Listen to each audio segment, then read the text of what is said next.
Hello, this is Eric Topol, Editor-in-Chief of Medscape, and I'm really delighted today to welcome Malcolm Gladwell.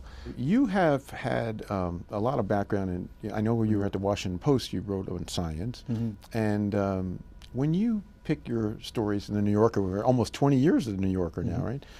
How do you pick whether you're going to cover something like this, or you have so many different areas that you can delve into? What is the thing that makes you say, I'm going into this, I'm going to use my astute observer capabilities to zoom in on this particular topic? I think one of the things that has always motivated me in writing about healthcare is I think the world of healthcare does a very, very bad job of storytelling about itself. It represents itself to the public very poorly. And I think that gap between the way, the reality of medicine and the way the public thinks about medicine is growing, not shrinking. So, for example, I recently gave a talk at the California Medical Association in LA, just a group of doctors.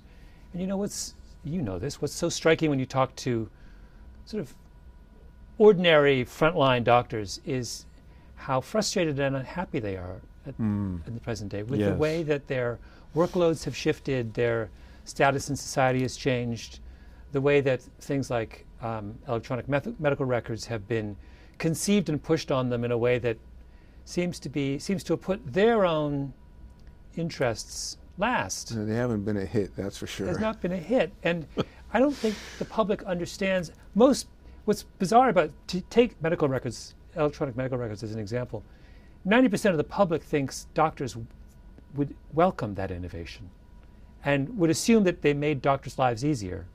Right? When in fact it's the opposite. Yes. And there's that's a classic storytelling problem. You know, because in my life most things electronic have made my life easier, I just assume it was the same for doctors. But in fact, no, I've misunderstood sort of the context in which technology is always being used in a particular context, and the context of medicine is so similar than the context of banking that you can't draw an analogy from one to the other, right? And I think that's a classic storytelling breakdown. Oh yeah. And there are countless examples of those. And where I see that kind of breakdown, I sense there's an opportunity for a journalist.